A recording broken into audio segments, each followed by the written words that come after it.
All right, welcome everybody to the very first episode of the first edition podcast with Randolph, Bayset Tom, and Greater Groudon, the guys behind Greater Gem or the guys from Greater Gem. What'd you guys go by? We can be behind Greater Gem. We are in followers soon. So. Yeah, we are. That's true. But anyway, yeah, we've been speaking about this for a while, guys, doing a podcast where we just kind of, because we've been doing a few calls where we just chat on Discord and we're like, you know what, we should probably record this because there's a lot of gems in here and there's a lot of like goodness and it's just nice to chat to the guys. So it's the first episode. We've got a nice little layout here. So if I'm talking, it's going to, you see me live and direct. If they're talking, you're going to see them live and direct. Oh, they can't see me doing this, but they can just trust me that it is, it is being done. Yeah. We're just like zooming around the screen. But yeah, I feel like there's not many...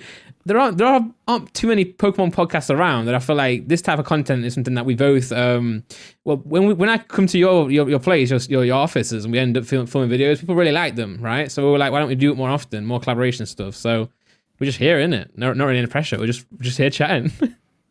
Yeah, there's no pressure on it. And also, it means we get to book a time in with you every week, get to chat Pokemon, and it gives us a rest from everything else going on.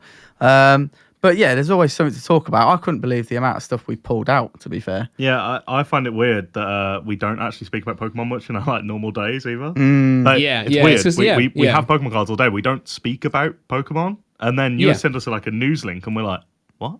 Yeah, exactly. That's one of the big reasons for it. Yeah, so obviously Connor has been doing Pokemon for a while, especially the grading aspect in collecting himself. Tom's been involved in Pokemon. I mean, his name's literally Bayset Tom. But I feel like you guys will probably agree as well. By doing the job that you guys do and the services that you do now, you can feel very distant from the hobby and the reason why you love Pokemon in the first place. And same for me. Since I started the channel and it started doing better and better, I can find myself shifted in from my love of Pokemon and it turning into more of a job. So I think this podcast is a great way for us to just be like geeks of Pokemon again and get back into it. So it's not even always going to be about graded cards, or it's not always going to be about pack openings. It's going to be just anything, even if it's to do with the games, or even it's just, even what we should have spoke about? We should have put it in the subjects. Those stupid, maybe we'll do this for next week. Those stupid promo plushes that Pokemon keep doing. Did you see the Gengar one?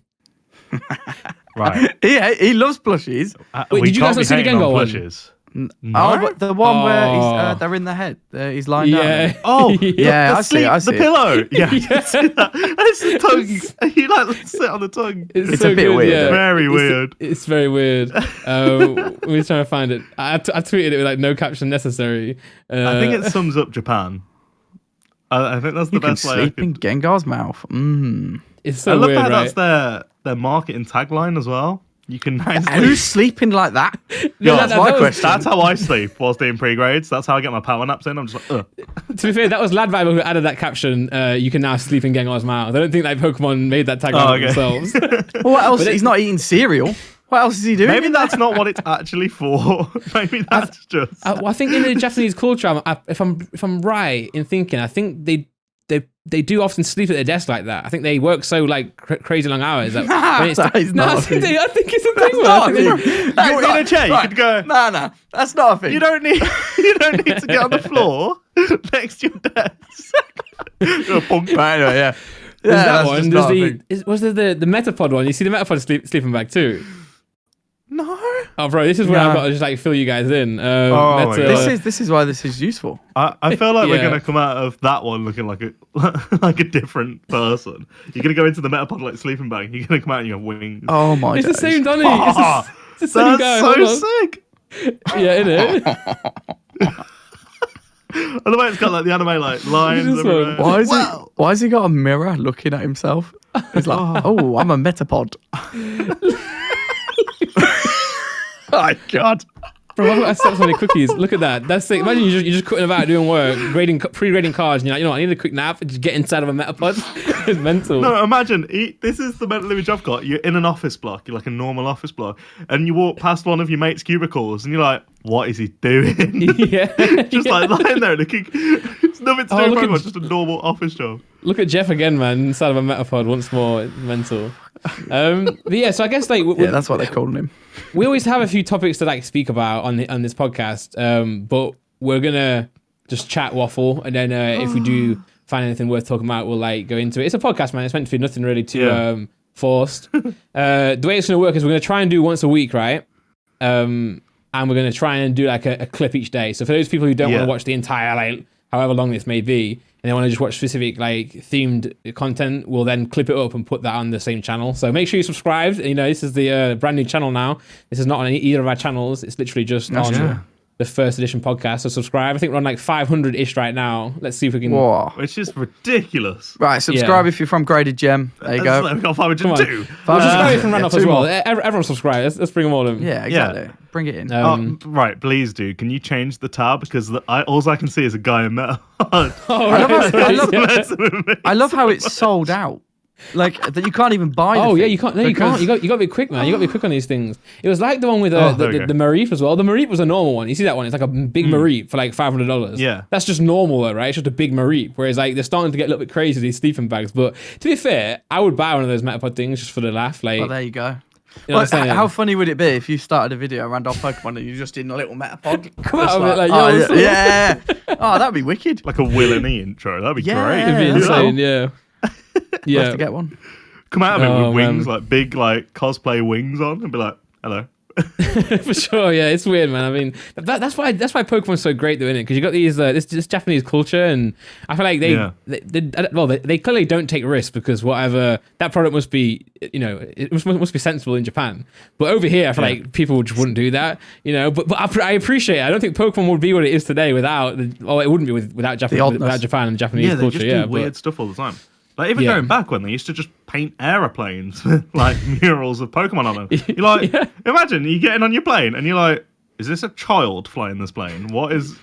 Yeah, literally. What is going on? It's so. I wish it was lightning Pokemon. Yeah, even the cards as well, man. Even the cards are like the promos are just so much better in Japan. Like they get like 3 promos a month, all these different like unique things. And what do we get? We get like we just get like a card that's hollow that wasn't usually hollow in the main set. It's just, I mean, we're going to speak about one of the cards later on in the video where you have to eat a flipping ice lolly to be able to get one. I mean, or to try and win one. That's so sick. You graded one of those, right? I graded one, yeah. Come back a 10. Shout out Graded Gem. Came through your service. And it's just, I like unique cards, man. And I feel like in the past, I haven't really picked too many up. I love that Pokemon as well, by the way. The Zarude. I think he's so sick. Like from the new film, the new game. So I was like, you get your free one. Have you got him yet? Did you get the code in your email? No, but I ended up purchasing way back when the film was first rolling out in Japan. You could get a code with Zarude and a shiny Celebi. So I bought some of them off eBay. I bought like 5 of them. So I've still got a few. I should probably give some out. But I've got that one, so I thought I didn't need to get the new one, right? Keep them. Yeah. No, you don't need. Why not have 2 Zarudes? Yeah, I've got 5 of them. Dude. Five shiny Celebi as well. Come on. You don't need any more than that. You're all good. I have a team of Zarudes. What's going on with the promo stamp? Oh, it looks like Quagmire's opened his mouth, doesn't it? The promo stamp. The one on the on the Zarude card. Let's just get the card up. Yeah. It looks like Quagmire is opening his mouth, expecting like a hot dog or something. It looks weird. Quagmire is opening his mouth. Have you not seen Quagmire from like Family Guy? Yeah, have you seen it? I mean, I've definitely seen it because I inputted it for. Yeah, you graded it. It's this Gary promo, so I don't know who he is or what he is, but that's See him. what I mean? It's like Japanese Quagmire. Yeah, it is actually. It looks like you've got Quagmire. Yeah, it does, doesn't it? I think that's why I bought it because it's just stupid. Like a lot of people didn't like this like stamp. I'm like, how often do you see like a man with a massive mouth stamped on a Pokemon card? Just sick. Not very often. Not very. It'd be a bit weird if that was the next set, wouldn't it? That'd be like an Imakuni set though. That'd be sick. We do like Imakuni cards. Oh, it's so good, man. Mental, but. Well, I know like the artist Kamiya, the artist illustrator Kamiya for Pokemon. He's like got a cult following. Or they've got a cult following with just weird cards, and usually you just watch the people on like who don't know who they are, and people just hate the artist, like, oh, this card's awful, this design's horrible. But then you got this like real like cult following of people who like die by his artwork and love it and just literally collect only his. I know Brace Gaming. I think you guys know Brace Gaming as well, right? Yeah, he collects Kamiya artwork. I think they even signed like a bunch of stuff for him, like loads of cards and stuff. So he's really happy. So I think it's just the weirdness that comes from Japan is amazing. Without it, I think if like it was Pokemon all normal, then it'd be exactly a bit boring and dry, wouldn't it? Like, what's the point? Like you said, it is a bit stupid that in England you get a promo that might not have been hollow, but now is. Yeah, I mean, it makes 0 sense. Well, we don't really get that many promos. We had a Pokemon store like for a month that people were flying all over from Europe. I mean, I'm guessing people were flying from the US as well. Like, there wasn't a promo. Nah, this one. I couldn't believe that, to be honest. We do. You would have thought giving out a promo. We do get very shafted. We do get shafted a lot with our promos for sure. And then, because what was it? The recent ones was a breath of fresh air. You know, the Grookey on the ball and the Eevee on the ball. How amazing were they? Promos. Yeah, they were amazing because we hadn't seen anything like that, especially like exclusive to the UK.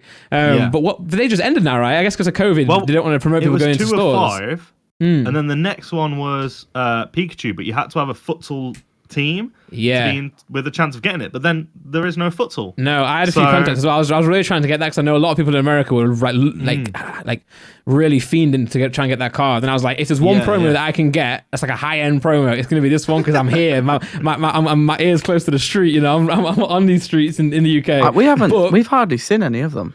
No, they don't exist yet. We've seen the Grookey and the Eevee. Yeah, it's not been released. Oh, okay. Yeah, it doesn't exist yet. That'd be why. Speaking to some futsal clubs, and they were like, "Yeah, we were about to get them, and then nothing happened." Because you don't even get it in the goodie bag. I think you have to win the tournament to get one, or to have the chance of getting one. Yeah, so it's going to be a really hot card. But there's 5 of them.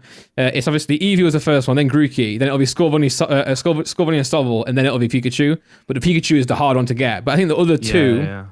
Must have just been stopped. Promos. But I guess they stopped doing that because they don't want to promote people going to stores right now, right? Like, it's a bit stupid. Stay at home and then dangle an Eevee in front of your face. It makes sense that Scorbunny's one, though, but I don't understand the other two. I get that it's Galar and Stars, it's like England. But Scorbunny is the footballer Pokemon, and one of them's a sad newt, and the other one's like a little tree monkey. Yeah, where else the monkeys live? News can play football, man. What are you saying? Yeah. Don't be discriminatory. Oh god, that wasn't very good. Discriminatory. But I really like those promos. I was mad though because I bought a lot of them. I bought a lot of EVs because the way it works, right, is you go into the store, spend £15 or more, and you get an EV. So I was telling people, my friends and stuff, I was like, if you want a free tin of Pokemon cards, just go to the shop, buy one, and I'll give you 15. Like, I'll pay for the promo, but I'll pay the price you had to pay to get the promo. So I was getting loads. And the way it worked is, once Eevee's done, then they cycle to Grookey. Once Grookey's done, they go to the next one. But then when Grookey came out, I did the same thing. Tell my friends I'm gonna get it and I'll buy it off you. But they were giving out Eevee still, so you spend £15, you get Eevee and Grookey. Oh, no. So I'm like, bro, Pokemon, you're supposed to be like making these rare. This is not rare, man.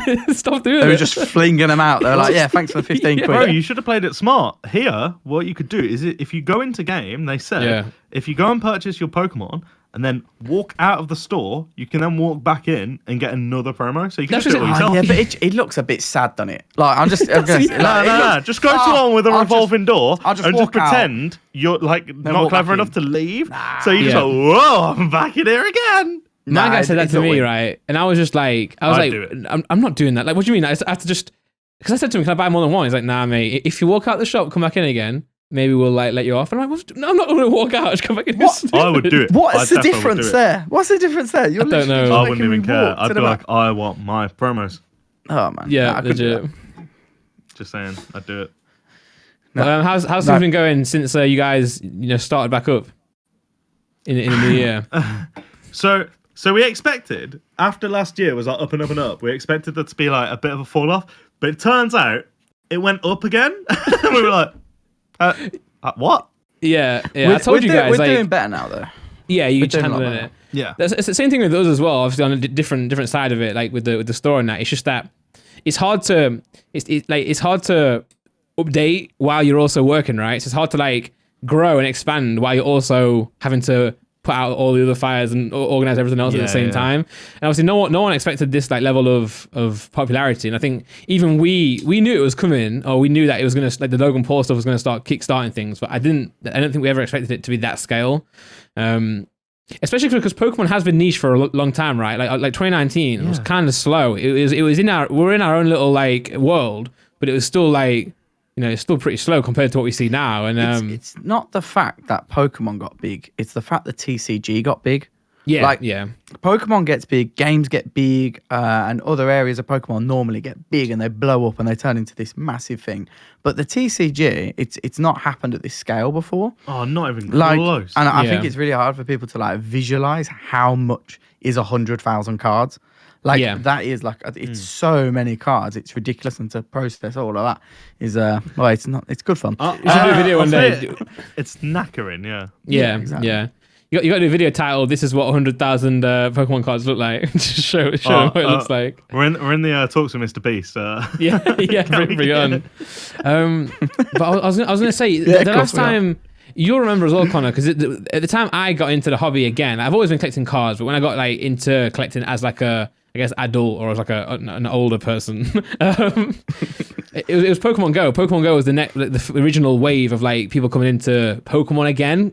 But as you said there, they were coming into Pokemon for Pokemon Go, and it was just trickling down to the TCG. Yeah. This time they were coming into the TCG, and it was trickling down into the TCG. So it was just like this mental like thing going on. I mean, I didn't know that many people knew anything about cards, like trading cards, like where'd they just even get them from?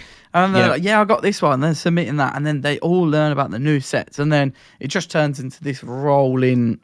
Oh, it's crazy. Most people I knew that had cards when they were younger, when they got older, their cards got thrown away or they got given to a family member or like a younger, like a family friend or something. So it's weird how many people can message and be like, oh, I've just found these in my drawer. And they like show us like first edition base or something. We're like, what? And just when you're thinking like, what's his run out, or surely we've got to the end. Nope, we just see like hundreds and thousands of more cards come back in. And I think the grading culture is different now, because in 2016, grading was still quite a niche thing. You had to watch Graded Groudon's videos in the living room or in the conservatory to find out info about that. Whereas now, what do? You go on, and every YouTuber, myself included, I'm guilty of this. Every time you see me, all I'm talking about is grade a gem. Grade your cards, grade this, grade that, and then every YouTuber out there is trying to get the PSA 10, the PSA 9, blah blah blah. So now, not only are we looking at cards again? We're looking at grading the cards, and that takes some different, whole new meaning to it, right? Because if you find a box of cards, they're just there normally. But if you find cards to then grade, it's like you're then recycling those cards and getting another pack opening feeling again. So it's great, and obviously for you guys, it's great. But it just meant that you just got to work harder. You just got to work harder, more hours. You're not allowed to sleep ever again. Like sleep is not allowed anymore. I don't think anyone ever thought like graded cards had ever come to this much to the forefront ever. And it is true. Like TCG, it has been building, buying and selling a lot. But let's be honest, most of those sealed products you buy and sell now, a good majority of them are going to go to PSA or BGS or wherever else to get graded, and that was unheard of before. Yeah, it was unheard of that you could have a Pokemon card. I mean, don't get me wrong, not very many people have them, but they're literally worth more than the people's houses who have the cards. Yeah. It's like, what? How? And it's just going from, and like you say, it's going from like money that it's cool. It's going from cards that are worth a bit of money, which is cool, to cards that are like worth money that's life changing now, and people are selling to like go and buy a house or selling to go and support their families, and that's the crazy part, because that's done from Pokemon cards, which is just mind blowing. You could buy a Lamborghini for the same price you could get a PSA 10 Charizard base set first edition now, and me, the top end Lamborghini as well, right? The top line, not even even like the it's not even some basic spec. I'd still rather have the Zard. I'd rather have a Lamborghini. I would have the Zard. I do not care about Lamborghini.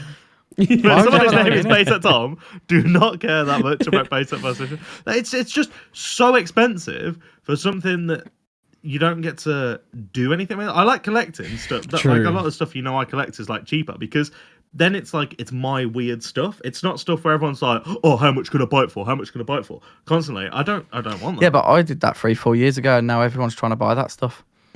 Yeah, true. Yeah. That's how I collected, like with Prime Stealth Species. It's stuff no one wanted. Yeah. And then now everyone's like, oh, that's really cool. I'd like that. So it does work like that in a different way as well. But I don't think anyone's ever going to want my Medabots boxes. No, they're not. Or Digimon. Yeah, and I think going back to what you said there, Connor, as well, is that these. I completely forgot what I was going to say. What was I going to go on to that? Bro, I do. When I speak to you guys, I think you guys, I find something to say, and you guys say something cooler, and I just want to talk about Digimon. No. Yes, let's talk about Digimon. No. So the new Digimon set is coming out very soon, and I am going to be opening a lot of it. Didn't you say you got pushed for Pokérand? I didn't. Nah, bro. I need to. I think I need to start expanding. But I always said to myself, with the store, what we'll do is we'll go into Pokemon, we'll conquer Pokemon, and then once we've done that, we'll then move into different like niches, bit by bit, because I want to make it like conquered Pokemon. Now, I'm not going to lie, Digimon is a real niche. Digimon is so niche. And to be fair, with people pushing Digimon, like I think it's the same thing with Pokemon, like at a much higher level, but people don't remember how much they like something until they're told that they should probably look at it again. Yeah, you're right. Yeah, that's the whole YouTube culture. Push him off a cliff. I could just burn them. I might buy some boxes and be like, nah. Yeah, I think the thing is you have to have some sort of feeling or like what's it called? Nostalgia. There we go. Yeah. Back to Digimon, and you have to have watched the anime, which I didn't. You have to have bought the cards, which I didn't. So therefore, it doesn't really matter to me. But if you did, then I remember one of the biggest things I did as a kid was going to watch the Digimon film. They made a film. Oh yeah, mate. The Digimon. There's loads of Digimon films. Like they were in cinemas. Like it was. Digimon was huge when we were. Yeah, kids. It was. You just didn't have much of a childhood. You just didn't have a childhood. But I think you're right. For me, like if I was to sell Digimon or like move into that, I would have to know like inside out, because like my thought with Pokemon is that I know it so well that I'm able to sell the products, and I'm able to like say, you know, this is a good one, this is not necessarily a great one, pick what I choose and that. Whereas with Digimon, I don't know. So I always said like build up Pokemon, and then at the point we're gonna go move into like Digimon or Yu-Gi-Oh, I'll go and find someone who's as passionate in Yu-Gi-Oh as me, and then they'll be like in charge of the Yu-Gi-Oh side of things in terms of like promoting it or something.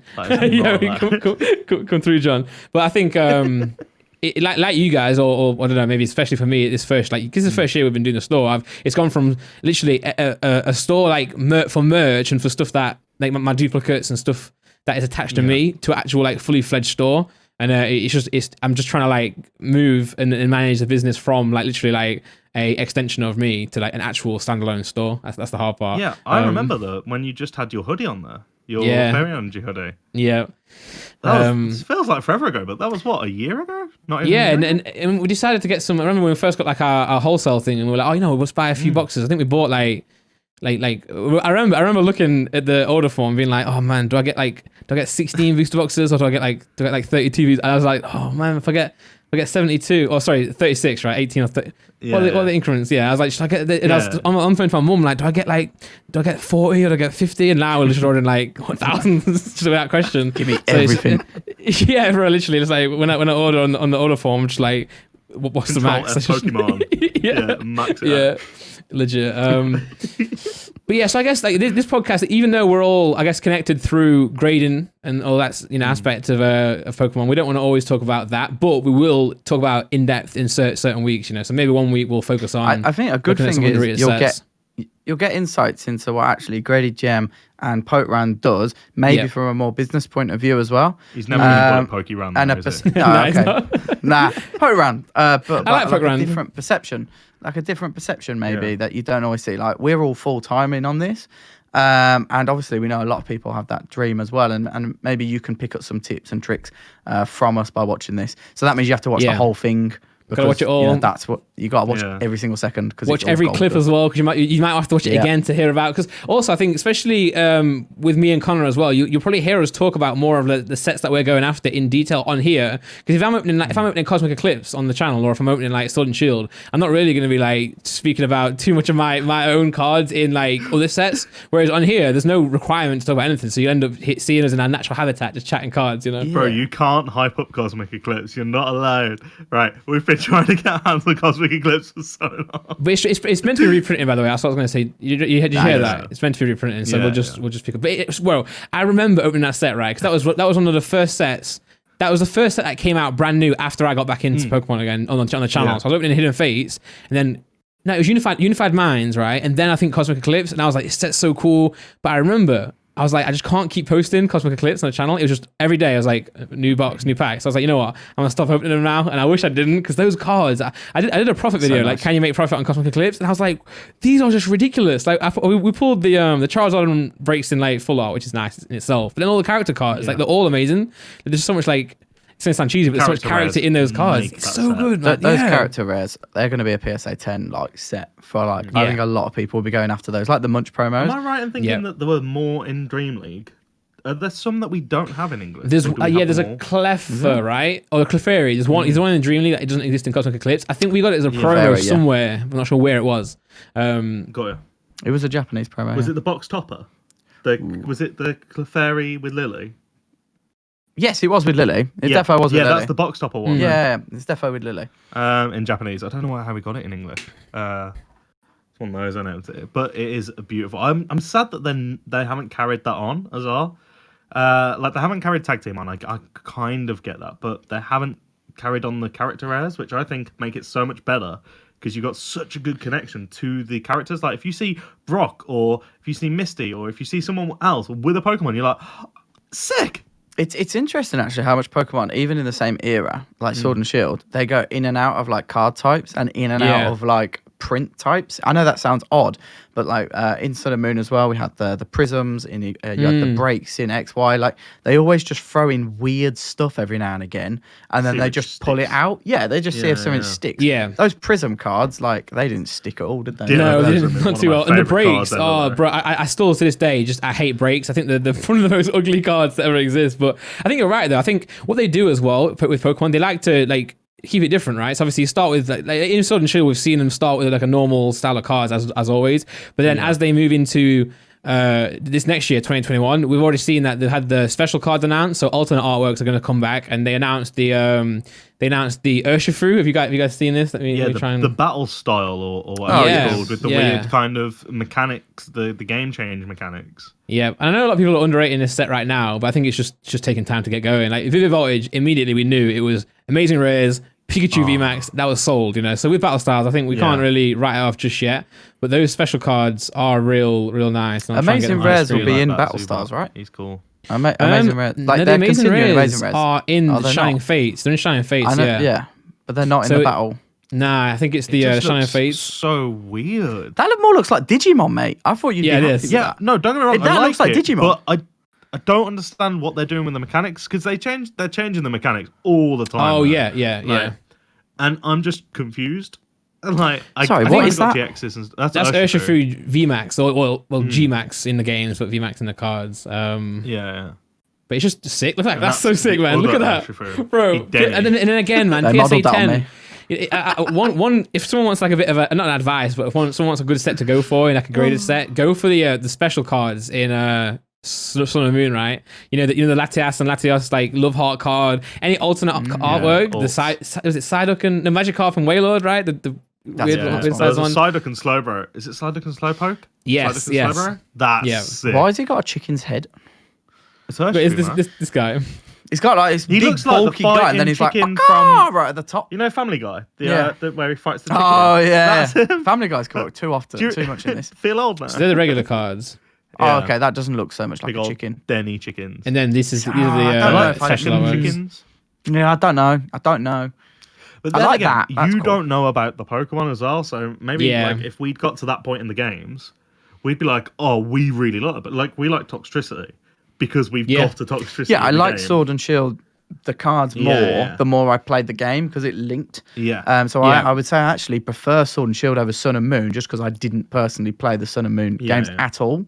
So I think the games and the TCG definitely does. What? I think the TCG and the games definitely link to actually make you feel like you're actually a part of that era. And you also know the Pokemon. Like, and you can tell so much from a card. You can tell what the card, like the typing is and what the Pokemon looks like, but you don't get a feel for it. Like personality. Game gives it personality. Yeah, so as soon as you're playing with the Pokemon and it always hits first, like at a really high speed state, you're like, oh wow, this needs to go like one of my starting Pokemon. Or if it's got like a special ability where you can escape from any Pokemon, even if it tries to trap you and stuff like that. Yeah. You're like, oh, and for some reason that gives you like a psychological link in your head where you're like, oh, I really love that Pokemon because he's useful. Yeah. Like Shining Gyarados, I don't think, like, aside from that being like a really awesome shiny card, that wouldn't be Shining Gyarados if we didn't get it in the Gold and Silver games, right? In the Lake of Rage or whatever. So that attachment to it gives it that lore behind it. Yeah. And that's why I always say, I know it annoys Connor because he collected the I'm not a big fan of Shining Gyarados, personally. Shining Gyarados is my favourite of the Shining cards, literally just because of the Lake of Rage. Nah, I mean, guys, if you're going to go after the Shining Gyarados is probably the last one you want to get. And if you have got first edition, I want to get rid of it. Just donate it to Connor, man, so you can throw it away. Yeah, I'll take it off your hands. We'll shred it. Yeah, but I'll show myself shredding it. It'll be fine. No, you're right about Shining Gyarados. Absolutely, you are. It's an epic card. It's actually one of the cards that is aggressive Gyarados as well, which is so much different. to the other cards, like that horrible Chinese one in Dark Gyarados. It's a horrible card. But the other second card to that is Misty's Gyarados, and Shiny Gyarados is the best because they're just a bit more aggressive. Yeah. And how scared would you be if you were on that bloody boat? Yeah. I'll be honest, I think I'd be able to fit in its mouth and still stand up, so I think I'd be alright. You can't chew me. It's got like 4 teeth. It'll be fine. It's like Dragonite as well, right? Dragonite is usually depicted as some sort of like cuddly giant dragon type thing, right? It's not really like that aggressive when you compare it to like Haxorus or some other like crazy. Yeah, this guy. Wait, I can't even see. Oh, I can see it just there. Yeah. But whereas in the Dark Dragonite card from Team Rocket, that's why that card is actually sick, because it's like, you know, he's actually being fierce for once. And even, I think Rhymestyle pointed out that in the description, it literally says like God of Destruction. Like, how cool is that to have a Pokemon card that has literally got God of Destruction on the card? And that Beerus. Yeah. Beerus, they stole, Dragon Ball Z stole Dragonite from Pokemon. Yeah, they did. That's the title. But I guess this is a nice little segment. We could wrap this segment up as like something about battle styles. So, you know, let's have one final, I guess, prediction on battle styles. I guess you guys might not know too much about it, but I've seen a lot of people on my Discord, a lot of people chatting, saying it's quite underwhelming right now. But all I say is, you just got to wait for it to come out. You know, like a lot of these sets, you know, Sword and Shield, that when that set came out, like that's a really sought after set now, the base set of Sword and Shield. And at the time, it just, you know, it fell through our fingers really. Whereas it only took Darkness Ablaze and then Logan Paul and then Vivid Voltage to then start like ramping it all up. And I think give it a chance and wait for the card list as always, right? I think the play style with the new mechanics will be dropped within a few sets, but then worked upon and refined. I don't think they'll keep it, but I think they'll have something brought back to Pokemon in probably like a year or two that is very similar, but could I make a prediction? I think this battle styles, it's going to be like Heart Gold, Soul Silver. I think you're going to have 4 sets of it. Yeah. Like you did with Heart Gold, Soul Silver, and then they'll just leave it and they'll let it do its own thing. And I think later down the line it'll become very collectible because it'll be so unique. It's not long-term Pokemon, is it? Pokemon is cutesy, whereas a totally different battle styles, aggressive set, it might not be a hit when it first comes out.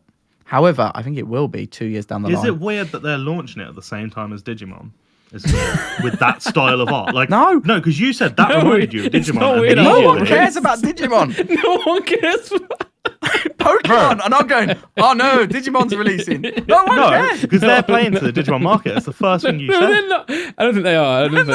Yeah, I think you're right. I think with collecting versus playing, I think usually the way it seems to go, like in my opinion, and then correct me if I'm wrong, because I might be wrong, is that playable cards are playable. And then collectible cards are collectible. Like I was speaking to one guy, and you know the Shining, the Call of Legends set. They were confused because that set was just so trash in terms of like playability, because it was like a holiday set but as a booster box. So all those like SL Lugias, SL Rayquazas, apparently they were just rubbish. So like I was speaking to a guy and he was like, yeah, I didn't pick them up because they were just trash. And I was like, are you kidding? They're all shiny. It's a shiny Rayquaza like flying through the sky. What's wrong with you? But I guess I think you have just defined Magic the Gathering. You have fully defined Magic. Yeah. Nobody collects Magic because everybody plays Magic. Like that was a special set. That wasn't normal Magic. Nobody really grades Magic. People only play that game.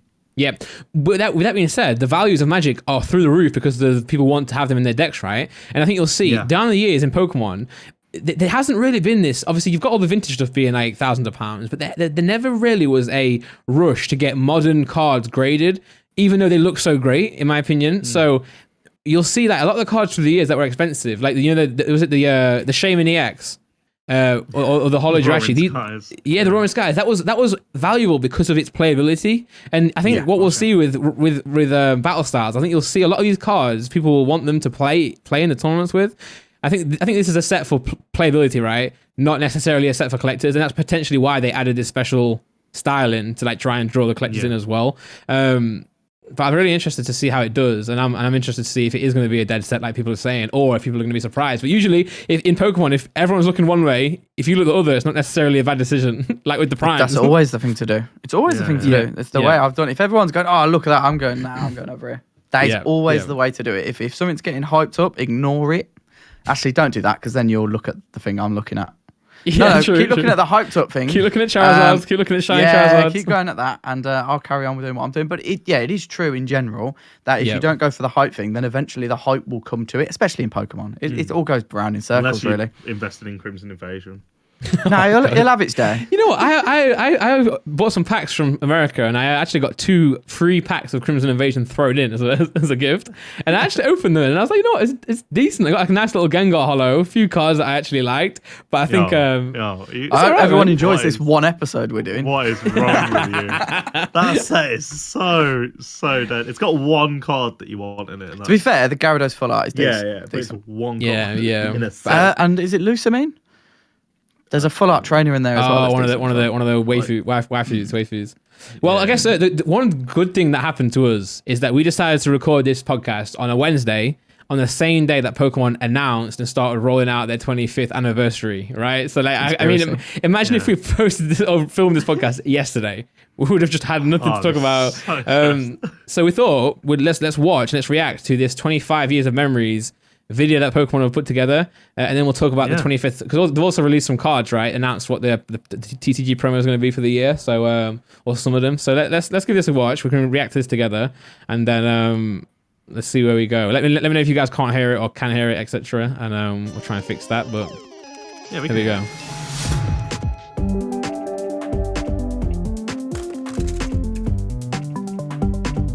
Now we are going to miss a lot of things here. So don't blame us if we miss some stuff, guys. Oh, there we go. Hey, look, it's you, the Gem Goblin. It is very good. This is sick. Oh! Hey.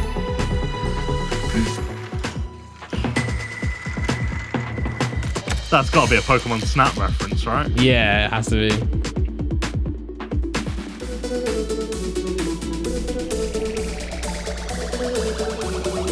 That's very sick. This is wicked, man. Oh, that's a DS. That's so cool. Yes, train. Oh, I knew it. I knew it was going to be something to do with trains. Oh, plushies. Oh, Pokeball plushies. Oh, funny stuff as well.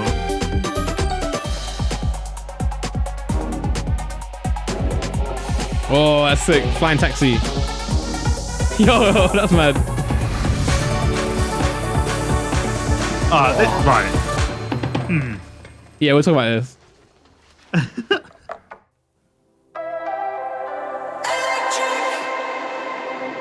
Okay, Ferry. Damn. So, there we go. That's the official announcement of the 25th anniversary. You've got to celebrate 25 years of Pokemon. Discover more at Pokemon.com/25. So yeah, they know their audience, don't they? Like, they know their audience so much. I didn't care what you two were saying. I was just watching. I haven't seen that before, and that it really pulls you in, doesn't it? It's brilliant. Well, I think, again, going back to like the Pokemon TCG thing, Pokemon is so much bigger than anyone ever thinks. Like, it's so huge. And it's not even just the games, the cards. As a franchise, it's just so big. Well, it's the biggest. It's the biggest media franchise there is, and like that kind of showed you just.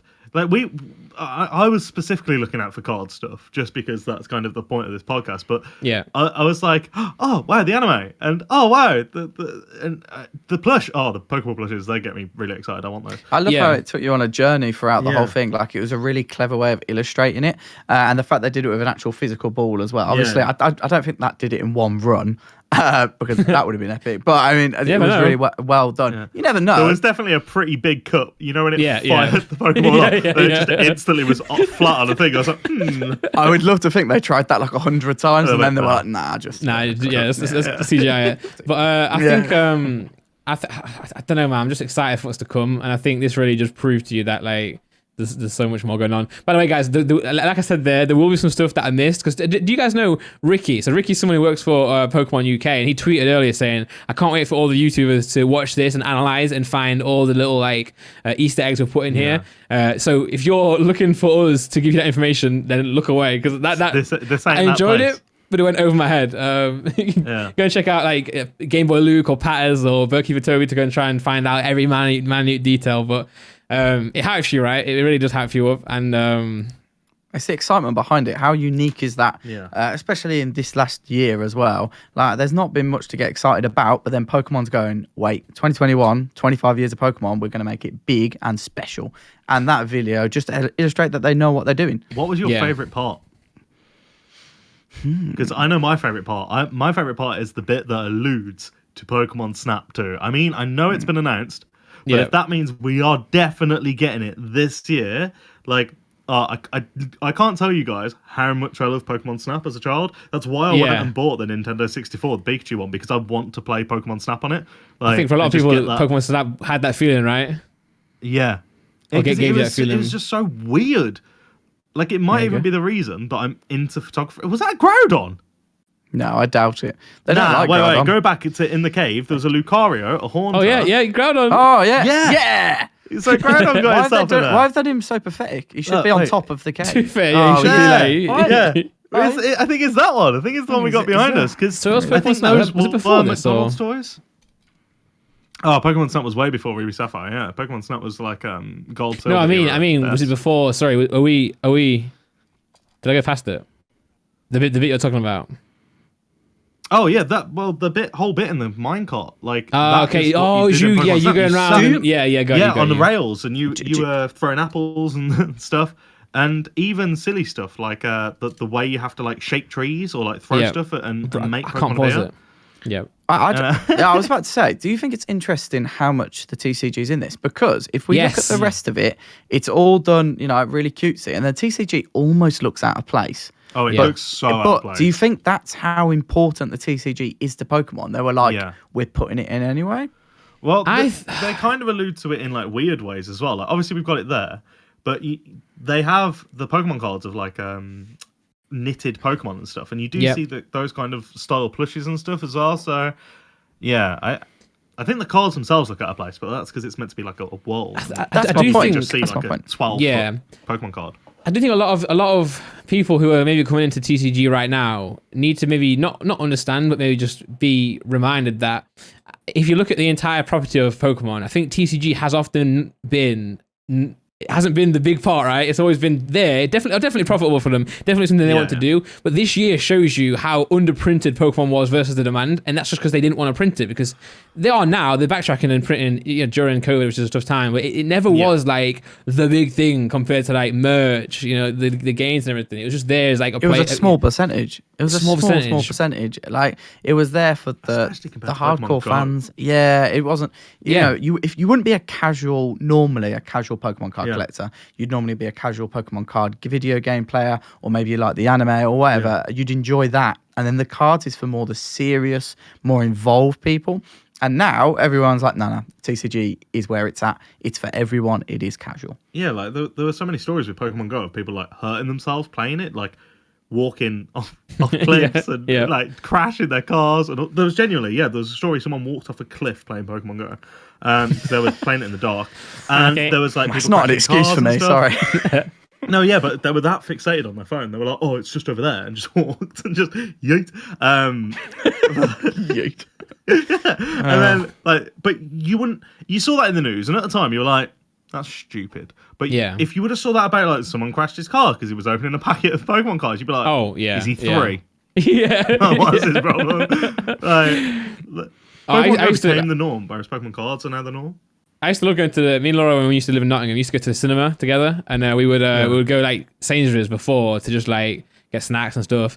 And there's always like a tin of Pokemon cards. I just open a tin but in a car and have no sleeves. I'd always be like there opening it. It was when what was it? Secret Rare Alakazam. You paid for them before you opened them, bro. Oh no, you paid for them we opened them in the car, but I just had no sleeves. So what was it? Alakazam from Fates Collide, was it? Fates Collide. Yeah. I remember packing that, and I was like, you know what? I always open a pack when I'm out and about, and I'm like, I'm not gonna get anything good. But when I get something good, I'm like, why did I not bring sleeves? Or why did I not, why did I open it out and about in Tesco? Pack of Ultra Pros on me at all times. Yeah, you should open a pack of first edition base set in Sainsbury's, and you're like, oh man, where are my sleeves? I didn't bring my sleeves today. But do you think they're gonna do this every year then? Every 5 years, it's just gonna be like a new celebration, right? I mean, why not? Like, bangs the promo, doesn't it? Yeah. I'm waiting because Pikachu is number 25 in the Pokedex, right? And then Raichu's number 26. So I think this is going to be super heavy Pikachu based. But I think because they're not normally. No, but I mean, like, yeah, I get it. But I think they're going to have like this is Pikachu's ID, and then I think they could carry that on, like for the bigger Pokemon. So what happens when you get to Muck? No, what I'm saying for the big Pokemon, okay, they could have it themed around it. So I'm man, I'm looking forward to the 151st year of Pokemon with the Mew. That'd be great, man. It's gonna be sick. I don't think Pokemon will be dead. Well, we will be, but I don't think Pokemon will be. No. Speak for yourselves, guys. I couldn't believe it. When I was back in the community and first watching a lot of the content creators, a lot of people were saying stuff like, you know, what's going to happen to Pokemon in like 10 years? You know, is it going to still be around? And I'm like, that's where a lot of people are disconnected. Because why? Like, what company do you see that just goes, we'll stop now? Like, you don't see like Fly Emirates being like, done. You know what, we've done now. We've flown one too many planes. We're going to give up. It didn't happen, man. Maybe when they get halfway through flight as well. Yeah, that'd be really worrying. yeah. Oh, give up, guys. Give up. They would turn off the planes. But yeah, no, absolutely. Like Pokemon and Pikachu is so much apart. I actually just called it Pikachu. But Pokemon is so big, and anyone who thinks this is going to be away in 10 years' time, and even the old WotC First Edition stuff, honestly, no. It's $100 billion company. I'll still be collecting. Yeah. Pokemon won't care if no one buys it for 5 years. Like, Pokemon is that big, they'd be like, yeah. Well, they didn't. Yeah. So after Skyridge, it fell off a cliff, basically, demanded. But they still continued to print sets. They didn't care. And it's still to do with Nintendo, and Nintendo did the same thing. Like, the Wii U, literally everybody in the gaming industry was just like, what are you doing? What are you doing? And then they released the Switch, and the Switch just sold like a best console now. Units. Yeah, probably. I think it's the fastest selling console compared to the rest now in terms of like speed. But again, I think you can compare the TCG a lot to VGC, like the competitive Pokemon. I think Pokemon is Pokemon. I think obviously, you know, playing the games is one side of it, you know, very casually, but you've also got this like group of people who are so like committed to winning tournaments and, you know, checking every IV and EV, that they're so dedicated to that side of it, that Pokemon did need to like cut out a bit of a niche for those people who want to play the competitive side of things. And I think TCG is the same as that. I think, you know, the TCG continued to exist all those years where it wasn't selling so much because of they wanted to have like a esports style competitive scene, and that's why it mainly continued. Because I remember with the guy from DA Card World, he was speaking about he had a first edition, or maybe not first edition, but a box of Neo Destiny, and he was looking back at his invoices, and he sold 0 of them. Like he couldn't move Neo Destiny back in the day, and now you'll be lucky to find a Neo Destiny box, especially first edition, for less than $50,000. And how, like, you know, that's because of the you know, maybe it didn't print too many, but again, like it's the best set. Yeah, and then you see the primes, right? The EX, the Nintendo EX, and the primes. They're hard to get because there's just not many of them. Whereas you look at Jungle, there is so many Jungles. You can probably find a case of Jungle booster boxes now in you know, somewhere around the world. I doubt you'd find a case of like Jungle Delta Fossil species. and Team Rocket. Jungle Fossil and Team Rocket. How much did they print them after the success of Base? They were like, here you go. Yeah, and they chucked it in everyone's face. They came out after the games as well, right? And the games sold like everybody had a copy of Red or Blue. Everybody, and then pretty much everybody had a copy of Yellow. So why would they not be like, here's $1 million boxes? So you could make an argument here. So the original WotC is what our age group, Nostalgia's over affiliates with the best. And I would say that the last year or the year before that, Hidden Fates onwards was the biggest set for this age group, for teenagers now. Yeah, 100%. So is there an argument that even if Pokemon, let's say in 2-3 years, it does die down, they're 5 years of lull, when those kids get to our age, they're going to be like, oh, Hidden Fates, where's that? Where can I get them tins? Where can I get them Charizard SM211 promos? And let's be honest, even though Hidden Fates, there was loads of it, in 10 years' time, there might not necessarily be. And there wasn't enough. Like, if you remember, Hidden Fates was hard to get. Like, what are you talking about? Randolph had loads of it. It was open. All the bloody. He's probably got tins of it in his warehouse as we talk. No, but like, I love was killer to like get hold of as a. Well, we're hoping there's a restock now happening. So January we've ordered a number of Hidden Fates ETVs. I was wondering at the time we ordered a lot of them, and then then Shining Fates came out, and I was like, immediately buy more of Shining Fates. But then I was thinking, is Shining Fates gonna hinder my sales of Hidden Fates? I think it might do, like a little bit here and there, but I think at the same time both, man. They're just gonna go crazy, aren't they? So I'm excited for the Hidden Fates reprint, because again, I don't think there's any set ever to exist that gives you as much joy as Hidden Fates, in terms of just the nostalgia of opening the first main Hidden Fate set, where it's all like, Gen 1 classics. Then you get the shiny aspect, we're getting a shiny Pokemon, but just the amount of pulls you get and like the style of cards, it's just amazing, right? Like you literally, I think you could open a box of like Jungle, and you could open, 100 packs of Hidden Fates, and I think you'd enjoy Hidden Fates more than Jungle. And that's crazy thing to say, but I think it's true, because the level of, it's a special set, man. And one of my favorite moments opening the packs was me and Connor were sitting next to each other in our previous home, and we both had Hidden Fates. We were opening it. We'd just come off like filming a video for it, and we both opened a pack, and at the same time we both pulled a shiny Vault Full Art, and we both pulled a Full Art GX. But I think I pulled a trainer card, and he pulled the Full Art Birds, the legendary birds, at the same time, and we were like, we just pulled four hyper rares in 2 packs. Such a fun set, yeah. And open the Japanese sets, you get so many pulls in Japanese sets, but I think Hidden Fates was the first one that came over to the English side of things. That was like, oh wow, I'm actually getting like good value. Like usually we're getting like just cheated out of so many pulls, but I'm like, wow, I'm getting a Greninja here, or like a Charmander shiny here. It's just such a great set. Yeah. But I think do you find that with booster boxes when maybe you open them up on your channel, is it a bit more difficult to get that excitement levels up, because there are just dead packs? Like let's say 3 in every 4, there's just a totally dead pack. And then even when you do get a hit, it could be a Decidueye holo, and you're like, you know what I mean? Like, whereas Hidden Fates, it had excitement, and if you had a dead pack, you could joke about it because you've just had 20 amazing packs. You could be like, oh, this one was dead. What was in this pack? Where's my card? Yeah, and I think a good thing that the holiday sets do well is that they don't come in booster boxes, which means they don't have like a predetermined pull rate.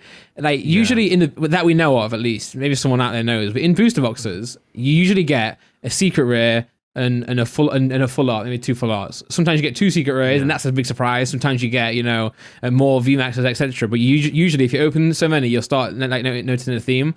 And that's the one downside about the Japanese boxes, is you're guaranteed to get a secret rare. So once you've got a secret rare, you're like, what's the point of the rest of the box? But we did that, against you.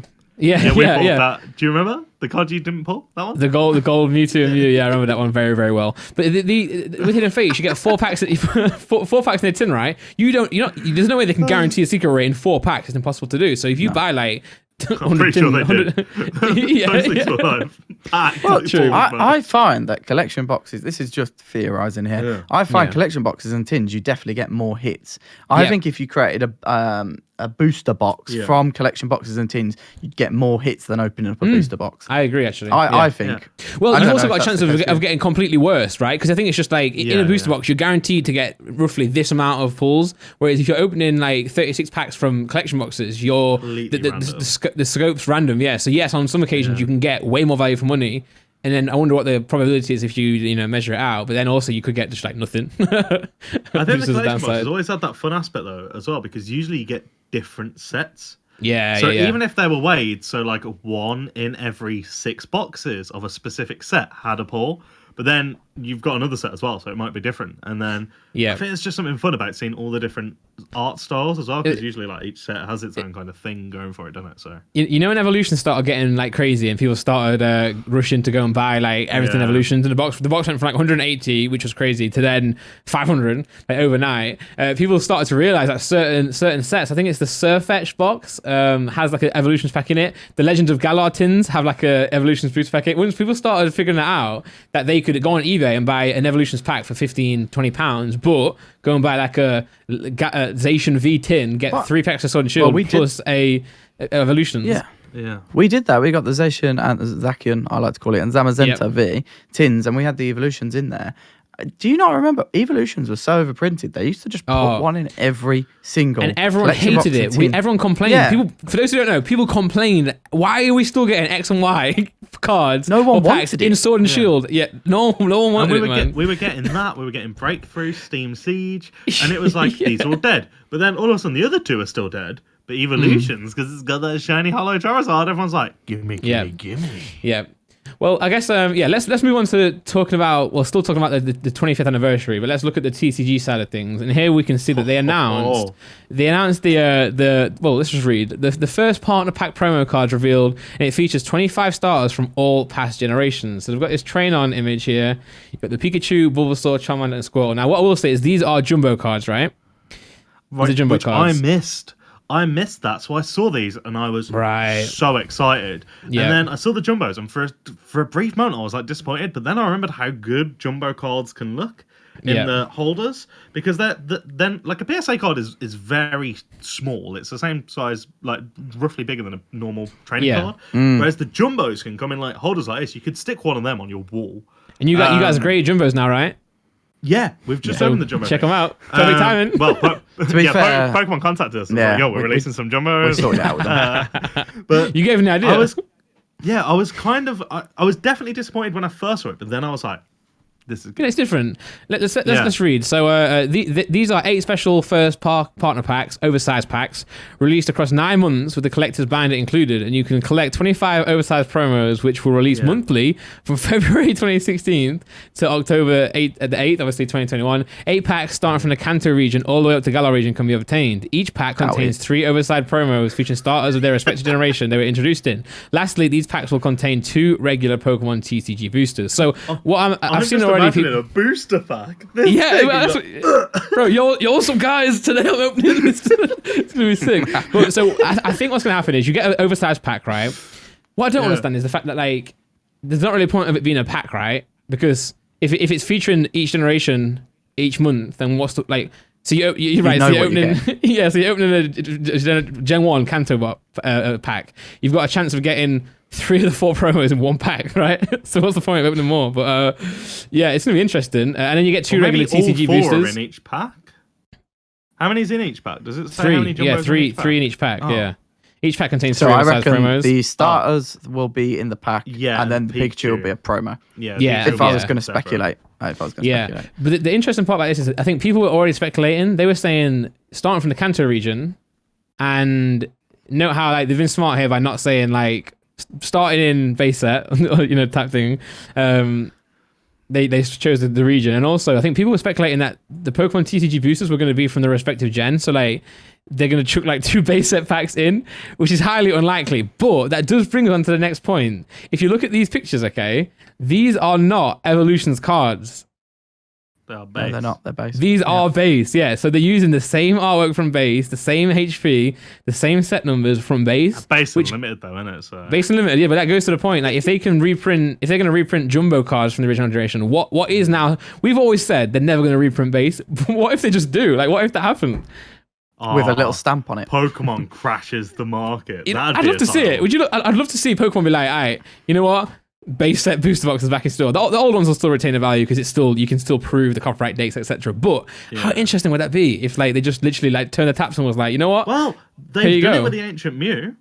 Yeah, I know that's like a really small example, but the Ancient Mew has come out exactly the same. It just says 2019 at the bottom. People always said, in case it says 2020.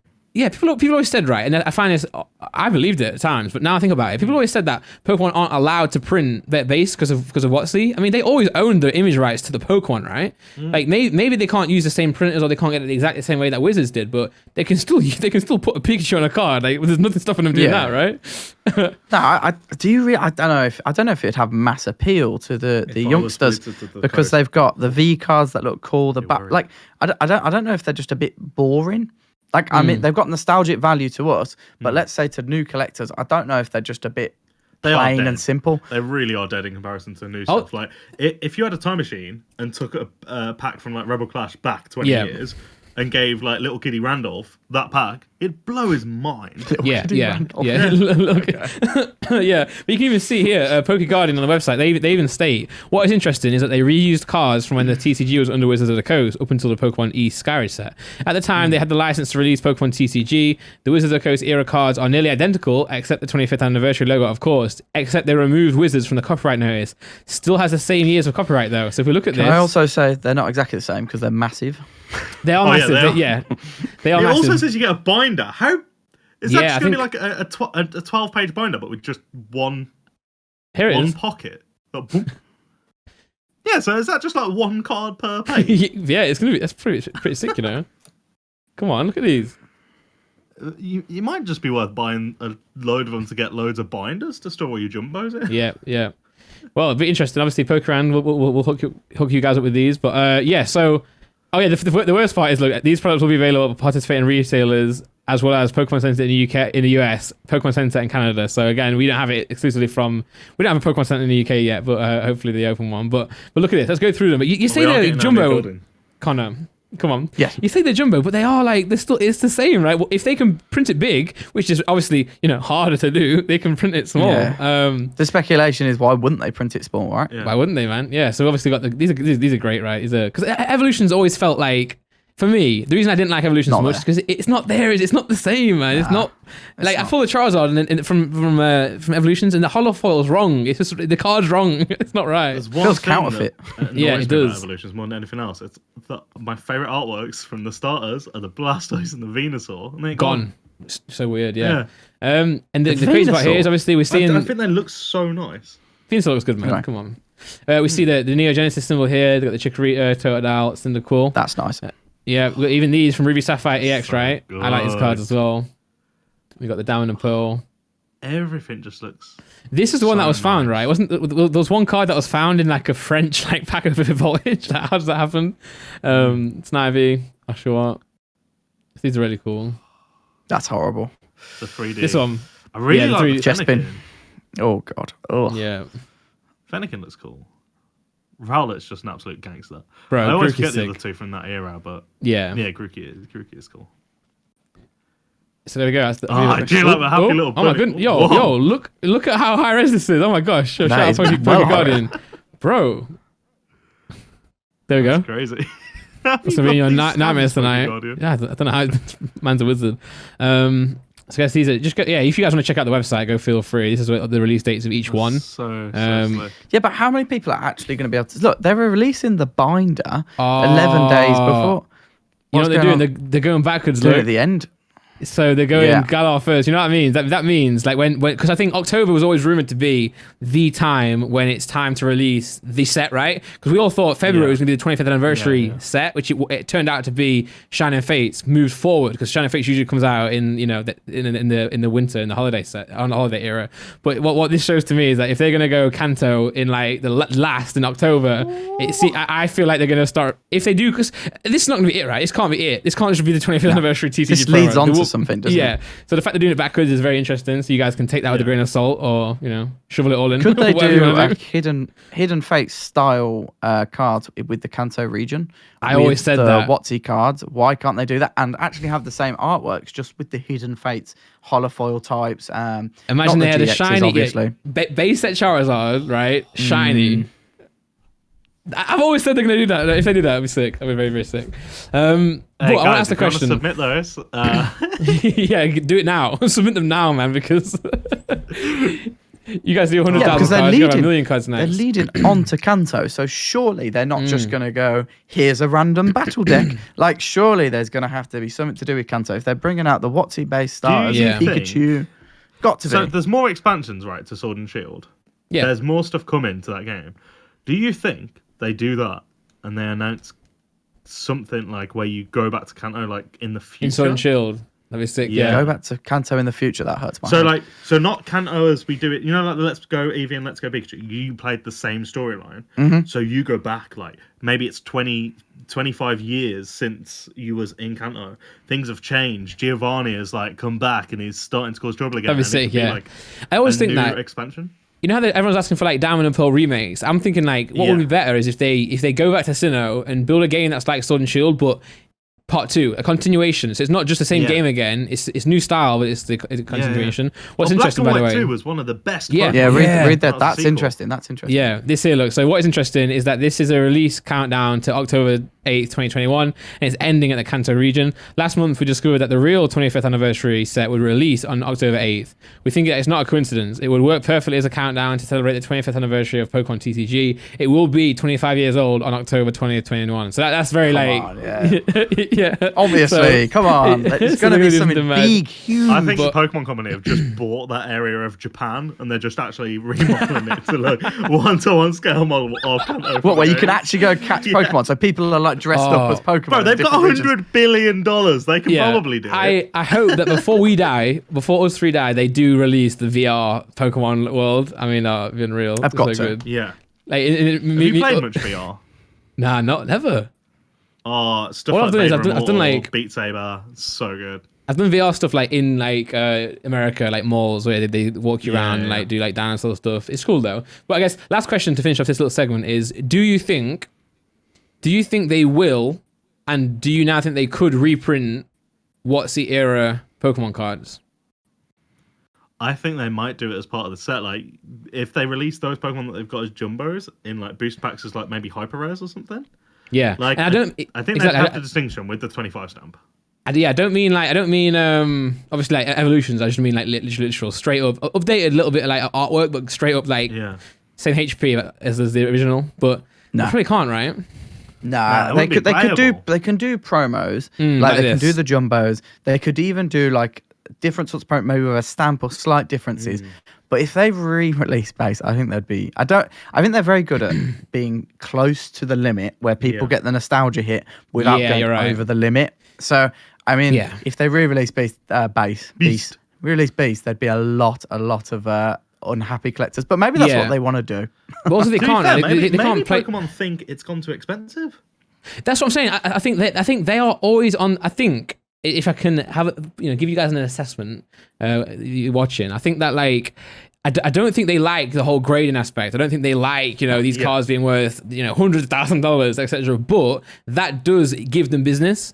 So I think, like you say, they're smart with it. They're very smart by like they don't come and stop at what we're doing, etc. But they stay distance away from it because they can't really get involved with making a card worth so much money, etc. So they stay distance, but they give us stuff like this to like kind of like reel us in a little bit and get us excited about that. So I think. But at the same time, I do think you're right, Tom. I don't think they like this. So I think if they could come in and make like base worth nothing again, I think they would happily do that. But again, I think there's just too many. I think there's too many odd ways to do it. Not to that extreme. Salty guy at the Pokemon Company. Nah, not to that extreme. Not to that extreme. I think they'll go close to the line. I don't think they'd ever overstep. If they're overstepped, then they're just going to lose collectors who have been in the hobby for a long, long time. Yeah. So they've got to be really close. I think at the same time, I don't think if they reprinted base set, I don't think obviously a lot of stuff would drop. But again, the original will keep the value because there's no way you can. I don't think there's a way you can replicate that era because the card stocks. Like I imagine it was more expensive back then to print those cards than it is now because they probably like streamlined it and found a system. So I feel like they would never match it. So I feel like that stuff would still hold the value. But I think if they reprinted like base set or Neo or something, this would would go. It would be harder than Hidden Fates. It'd be harder than anything to ever find. And for them would like. I don't think the prices would drop massively because I think you can't even be able to get hold of this new stuff. The scalpers will go crazy. So I think that's the reason they probably won't do it. But again, match that with like the HP. They can't put these in a deck. They need to do like a Neo Revolution of evolutions. Yeah. Well, that's that then. I think it's interesting to think about. I think I do enjoy this though. I do enjoy them not like putting more of a nod back to the original sets in a way that's different to Evolutions. Because again, I know Evolutions is hyped right now, but when I opened it a bit when it first came out, but I can't say it's one of my favorite sets, or I can't even say I like the set. To put it blunt. The last card I destroyed was an Evolutions card. If you want a collector's tip on this, collect the first lot of jumbos because no one's gonna get them. Yeah, everyone's going to be hyped for the end, and then they'll want a full collection. Yeah, and then they won't be released. So if you want, because the first lot are dead. If you want my honest opinion, buy the 3 or 4. And if you're a scalper, go and use this advice. It'd really help you out. But keep the 3 or 4, and then just wait for people to get hyped about the other jumbos. And if you want my collector's tip, which isn't about making money, just buy loads of those binders because that's a sick way to store jumbos. Yeah, or buy a Digimon, right? Yeah. If it. Digimon's getting too much talk on this. We love podcast. This. We love this. The first edition. Oh, we're called the First Edition Podcast. I need to tell you something I bought, actually. I bought first edition stamped no, the Digimon box that I opened, the Digimon first box from '99. Someone sold me a full set of the entire set, like master set, first edition stamps, and I'm like, PSA don't make these, but I'm going to make them. Oh, actually, you don't mean like a stamped card? You mean an actual stamp? Like no, so they're cards, but they've got like a weird I don't even know how to describe it. It looks like a microchip like pressed into them, like a gold microchip shape. That's their first edition stamp, like the limited edition print run. So I'm super gassed about that. Yeah. I just realised my fan's been like blown into my mic, so there's been a bit of interference. Oh, I'm Randolph. I've got so many fans. Just gone with like big leaves. God damn it. Right. Next little topic, next subject. This is a weird one. We were speaking about the Zarude Gary promo earlier, right? Oh, well, it turns out, back on Poker Guardian, incidentally, but it turns out that a man in Japan got arrested for let's just read the title, man. A Japanese man got arrested for attempting fraud by sending in faked popsicle sticks to win a limited edition Zarude promo V card. So the way you would even get this card in the first place, this is why I bought the card, because it's really unique. The way you would get it is you buy this product here, which is like a popsicle, pineapple one. That's what this guy's all about. I think he's Gary. He's like like Tony the Tiger, I guess, type thing. And you would eat the lollipop or eat the ice lolly. And once you got to the end of it, your popsicle stick would have either like a gold sticker on it or like a gold indicator that you'd won. And then you'd send that to the Pokemon company and they'd then send you the promo card. And that's sick, right? Like that's so cool, man. Nuts. It's so weird. Who has pineapple flavored lollipop? Yeah, I don't know. But I can just imagine, man, like me and Simon just there, like making a video, like trying to get one of these golden things. It'd be so good content, such good content over here. But licking 1,000 lollipops until I get a sticker. Yeah. Yeah. So let's see. So 43-year-old office worker in Kazuno. He's so old as well. He's so old.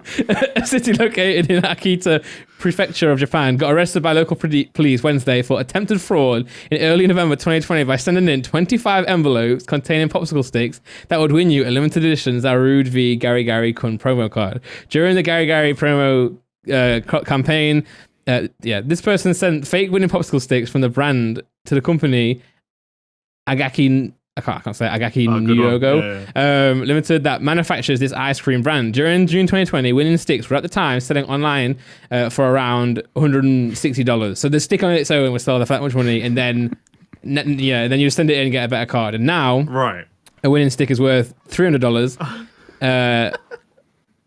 That would be worth at least $7,500 USD together. Right. So this ain't funny, man. It's gone from Pokemon cards being worth stupid amounts of money. Popsicle sticks. yeah. We're talking about, like, are they going to reprint base? Like, the real question is, are they going to reprint these popsicle sticks? Because I want them. Yeah, man. What? Sorry, how serious is this crime that he's fraudulently doing these popsicle sticks? Fraud. No, I get that. Yeah, but I don't think it. I think the police. He's got a popsicle stick and put a gold stick around it, and he sent it to Pokemon. Is it really that serious? Well, I think fraud is fraud, Connor. To the company. Yeah. I don't think in court, or I don't think the police are going to be like, wait, he stole Pokemon. Nah, he's fine. He's free. Let him go. I think it's still a crime, right? I reckon they arrested him, put him in the back of a little Japanese police car, and just wet themselves in the front. What did you do again? 43 years old. That's what I mean. It's not even cute. If a 12-year-old did it, they'd be like, "Oh, how cute was it that was trying to win this promo card?" Instead, it's some 43-year-old with some popsicle sticks, putting gold labels around, sending it in to get some money. This is like trying to buy a good Pokemon card off Etsy. Yeah, literally. Comes gold plated. Like, wait, what? But the issue is, bro, he just needs to put effort in, man. If you just like consume the popsicles, then you're fine, man. Just put the work in. You're trying to get $8,000 or $7,000 worth of. Bro, he didn't want diabetes. How are you promoting this? True. You can't waste food either. But so now this card's going for around $435, or between $350 and $435. It's okay though, because you got a 10. I got a 10. Yeah, come on. I was very happy about that. Was it the only card that they've done, or is there like other cards that you happily ask lollies to get? The only card, but I'm hoping to do more in the future. If they do, but then again, I was talking to Simon. I was like, how do you import this? There's no way that we can buy them. Like you can't buy a popsicle from Japan. To be fair, by the time it got to you, it'd be melted. So you just have the sticks. Yeah, just pick the sticks out. That's literally genius. Oh yeah, a load of wet freaking ice cream boxes off the crate. Yeah. Oh, this is fit. Oh, you know the stories of like customs opening first edition base booster boxes and other boxes. Imagine them opening like this, and it's just like liquid with a popsicle, and like, why is this person ordering this, man? It makes no sense. But I mean, there does exist something in the world called a cool box, right? So I'm sure we could figure out some way, someone in Japan, to get it over to us. I don't think it like lasts for that long, mate.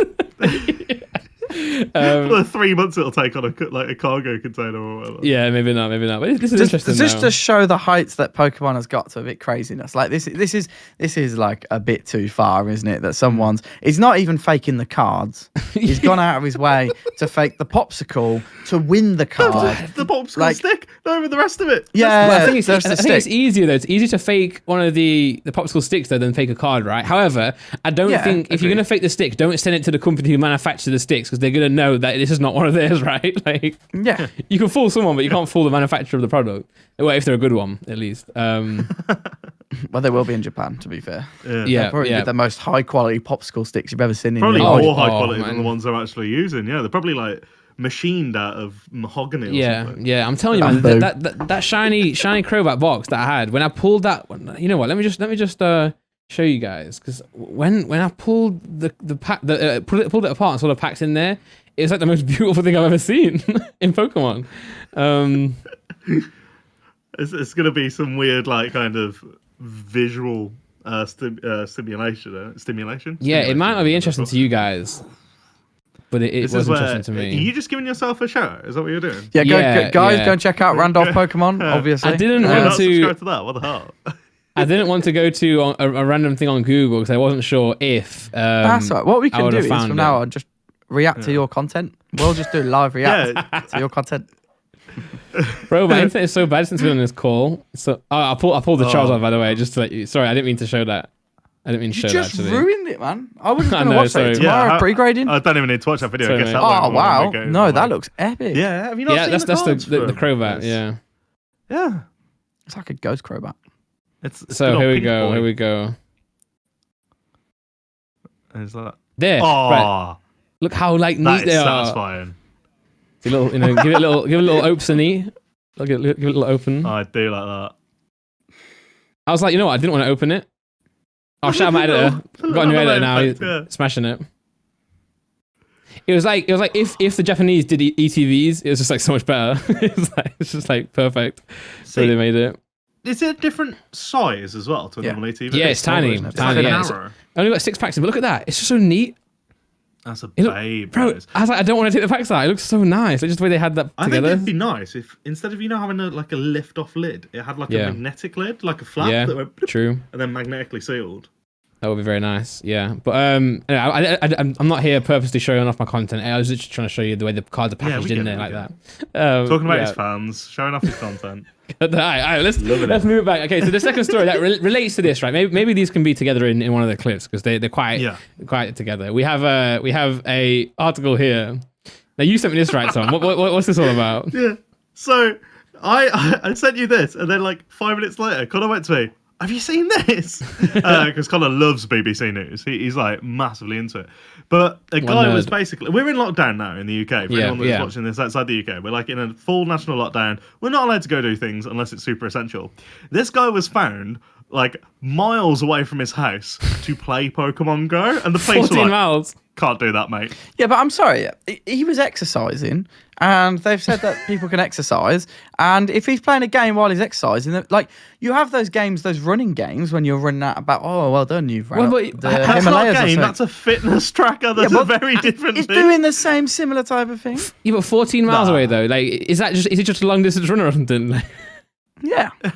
He's got to run back as well. He's got to run the 40 miles back as well. Yeah. I don't think it says anywhere here. No, he'd driven from his home. Oh, wait there. I've just found a fun. Everyone has a part to play in ensuring the slow. That wasn't a fun. No, because he's playing. I get it. It wasn't. Okay. He drove to Kenilworth. He drove to Kenilworth to play Pokemon Go. Yeah, and then got caught. My brother's there. Yeah. And it's like, how are people getting arrested for Pokemon, especially within the same week? Yeah. Like, I love how at the bottom it explains what Pokemon Go is. Which is like, it's Japanese. Pokemon Go is a Japanese augmented reality game for smartphones. First launched in 2016, it allows players to hunt for characters that appear in real life places. This is mad. Also, it's been downloaded around the world more than 1 billion times. It's probably it's more well known than BBC News, and it's explaining what Pokemon Go should be. Pokemon Go isn't Japanese.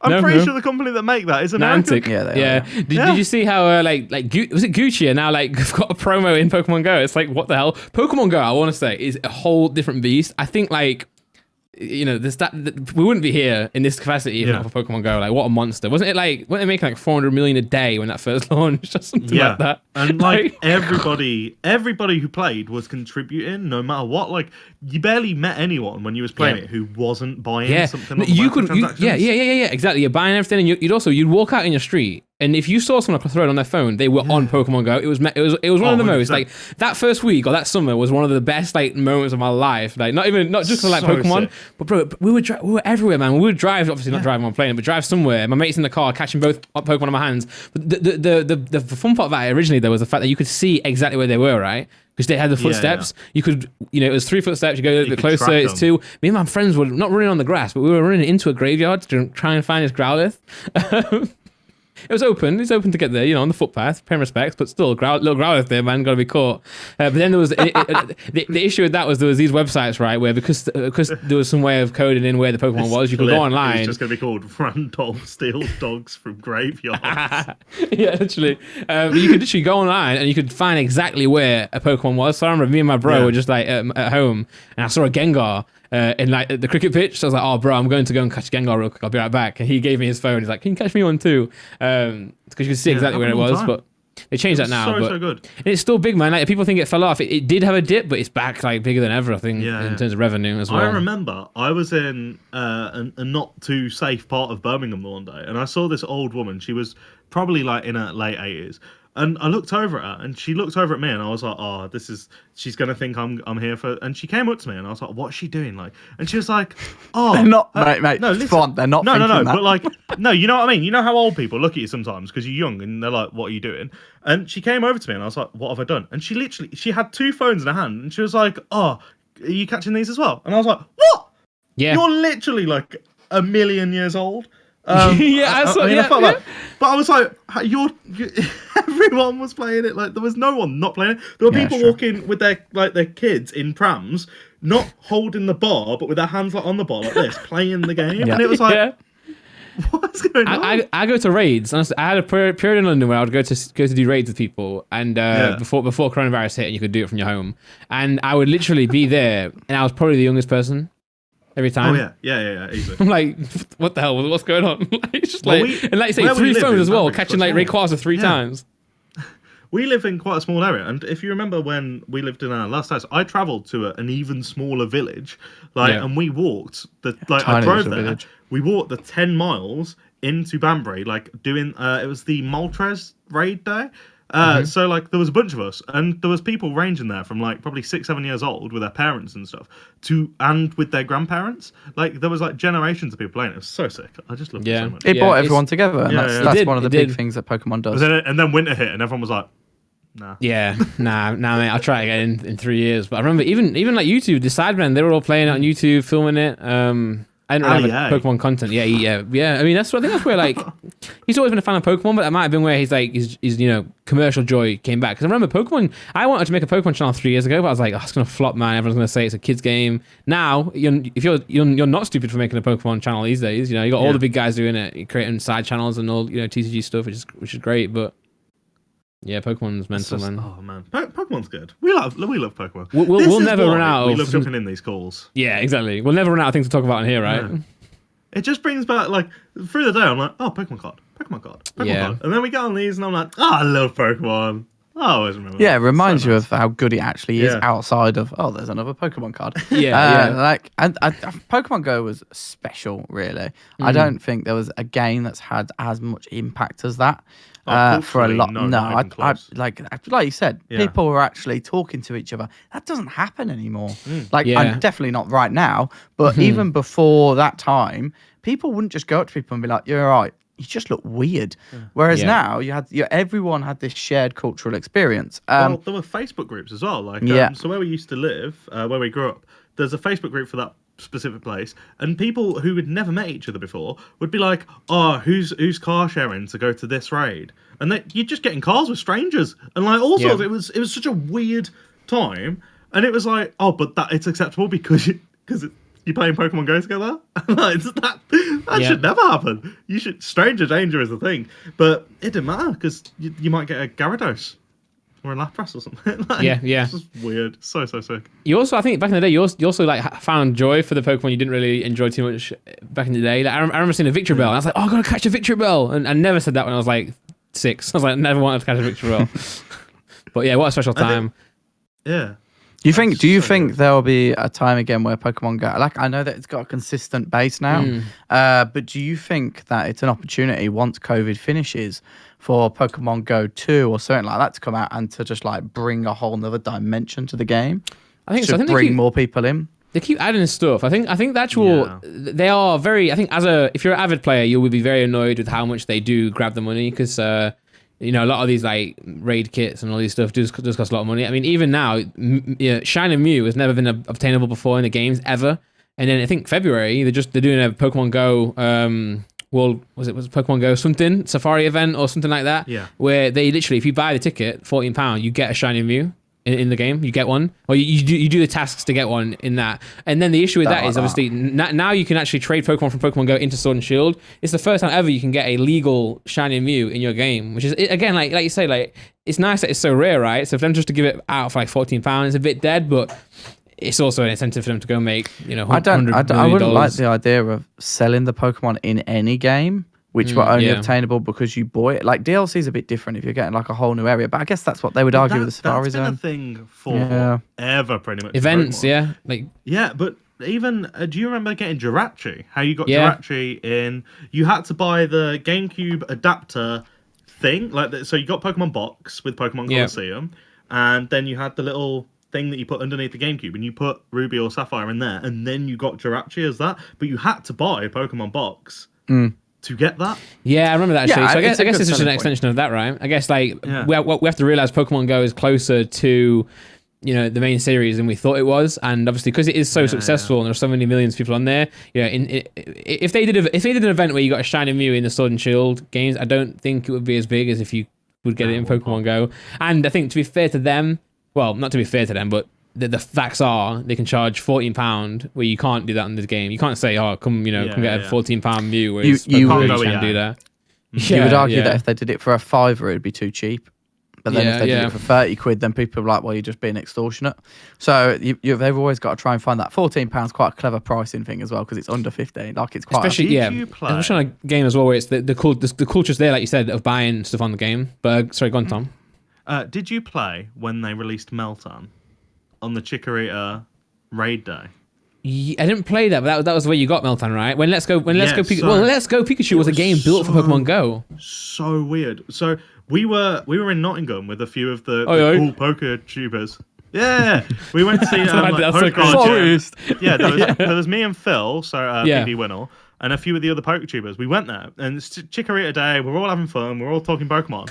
The very end, when like our raid days, they time out a specific minute, and they all just disappear. Yeah, we're all playing. We're like, we got like a minute left to make sure we get the shinies, make sure we get the right moveset. All of a sudden, every Chikorita on the map just turns into a Meltan. Literally, you just heard the entire town stop. Like, everyone was walking around, everyone was playing, and everyone just went, what? Like, the whole place just went silent for like 3 seconds, and it was such a weird experience because it was in the middle of the high street, and like 90% of people just stopped. Really? That is mental. So that's like out of some sort of apocalyptic film. Yeah, everyone who wasn't playing it was probably like, what is going on?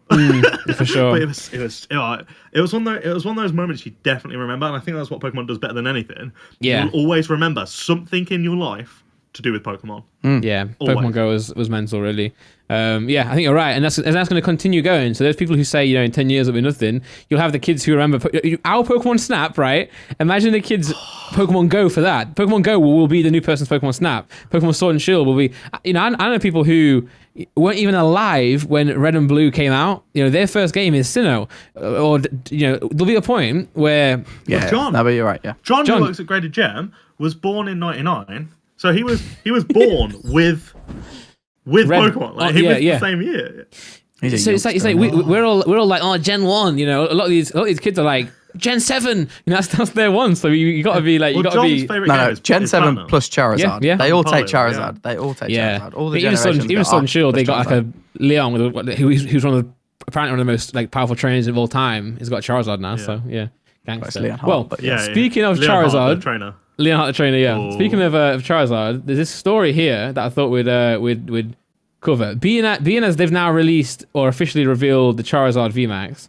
Now, it took me a little while to actually pause onto this earlier, so I'm probably going to fail again. Can we get it? There we go. It's there, right? Yeah, so they've now officially released, or revealed this card, but we've seen this for a long time. I actually saw this card before I saw the Japanese version, so I don't know what happened. It got stolen apparently from a Wizards of the Coast employee. Apparently, you know, they sold it. Sorry, Wizards of the Coast? I keep saying that. A Pokemon employee sold this to someone, and someone got it, somehow got their hands on it.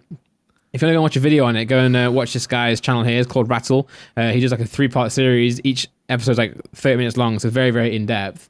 Go and check this out, because there's a big story behind it. Because these cards got revealed before Shining Star V, Shining Fates even got revealed, the Amazing Rares got revealed, but everyone was very quiet about it, because I think, you know, Nintendo obviously would have been, you know, Pokemon were throwing out lawsuits, because rightly so, you can't, you know, sell, promote, or, you know, speak about a card that hasn't even been revealed yet. And that's why, obviously, we'll speak about it now in the podcast, because right here, as you can see, it has been officially revealed.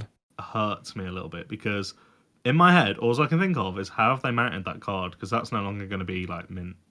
And I know it's Pokemon, and I know they can just print another one, but there is part of it that goes, they've damaged that card. Yeah, they just banged it in. Yeah, there you go. There's your card. What I like about this is it looks like it's actually keeping the Shining Star V texture. That's what I was worried about that. I've opened like glitter. Yeah, in Shining Star V it was very nice, but I was worrying. Because as you know, Hidden Fates is not the same as the Shiny GX. It's a bit different. But anyway, so the story goes is that, you know, someone got their hands on this, and then a Pokemon employee was selling it to someone, and they were asking. We want to watch this video because it's really good. And they were saying like, "Oh, make sure you don't sell it." And he was like, "Yeah, of course I won't sell it. Of course I'm not gonna." You know, he said, if I sell it to you, make sure you don't go and post it on like social media. And then the guy was like, "Yeah, I promise I won't." I was like, "I promise I won't do that." And then obviously he literally got the card, and the first thing he does, Twitter, Reddit, why else would he have it? Yeah, that's what this guy says in the video. Rattle says that. He says, "Why else would someone buy the Charizard that is going to come out? We know it's coming out next year. That you can probably get for a much cheaper price at the time. It's going to be expensive, but much cheaper price. You pack it yourself. The only reason you need it early when no one's heard about it is to share it, right? There's no other reason. Show it off to get followers, to get likes." Clout. Obviously, like why would he only show it when everyone else has got it? Then it's not rare. Yeah, silly. It is crazy. I love how these deals go down on Instagram, like dirty underground Instagram. Like it's I was expecting like the dark web or something, not just Instagram. Hey mate, I got Charizard. He goes really in detail with it. He goes in detail the whole story. It's crazy. It's like FBI level. Yeah, but so is this guy involved in it somehow? No, he's just reviewing it. I think he's just reviewing it. He's not involved. He's just talking about the story of it. You know, of what happened with it. What's crazy for me is, I kind of wouldn't dare fight the Pokemon company. I wouldn't try and annoy them or anything, because like Nintendo and Pokemon have shown themselves to not care about coming after people for lawsuits and stuff. So I'm like, the Pokemon company has probably lost his job, right? Surely. Surely, if they know who it is. And then a little bit of a different video today. And then this. Yeah, this right here is the crazy part. So obviously, you know, graded Gemon, you got a lot of experience in graded cards. This right here, CGC or a company, they graded this. So they've now submitted this card, and this guy's graded the card with CGC, and they've graded it, which is like one thing, right? I imagine, say if you sent this to PSA, right? You could fathom that they would get it through, input it, blah blah blah, and then put it in right as a maybe like a Hidden Fates card, or they don't know what they're doing because they don't know what it is. I don't think they would, or I don't think CGC should have, or anyone should have put this on where they literally put unnamed Sword and Shield 4.5 set, inadvertent early release. Yeah, inadvertent early release. It's like they're stolen early release. Yeah, like it's been stolen or it's been sold like unlawfully. See, or like if they pleaded ignorance and they put the card and the set name, even if they wrote pre-release, you know what I mean? If they just wrote Sword and Shield 4.5, SV107 pre-release. Yeah, but it's build. You know, CGC obviously moment in building their brand. They've got a big I think competitor in PSA, and by getting move to go against Pokemon. Yeah, but maybe they just feel like, well, what are Pokemon going to do? Like, realistically, once they've gotten the likes and the followers and stuff, they can just plead ignorance at that point. And again, it gets people talking about it. It gets us talking about it on here. Yeah. So they might think, look at the pros and cons. We want to get our name out there, so let's go for that. But I think it's crazy. I think also they should have given it a better grade, man. It would have been a way better story if this got a better grade. Corners 7.5. Like. Yeah, but nah, I'll be honest. I think the thing I don't like about CGC is that they don't really give 10s out. Like as a personal collector, I love the number 10. Yeah. I like that. I don't want to collect 9.5s. Who wants to collect nearly there? Like, who wants that? Personal opinion, of course. So I think they missed the trick when they launched. I think they really could have. I think they could have had a better chance against PSA if they had more of a special gem mint thing. You know, it's a brand new card and it got nearly. I don't like subgrades. No, so they do have the perfect 10, right? If you get 10 in subcategories, and I agree. I think that having the subgrades on the front of the card, I don't mind if I had like a document. I think PSA could do well with giving you a document of their subgrades, but not on the card or on the back. I know back of the label. Back on the label is good. I know CGC you can request to have it without, but then it just looks like an empty space where the pre-grade should have been. It's like I'm suspicious then if I'm buying and I know they usually put a pre-grade on, a subgrade on, and now they're not putting a subgrade on. I'm like, why is there no subgrade? Like, what's wrong with it? But yeah, I think they're just trying to be different, right? BGS, trying to be new.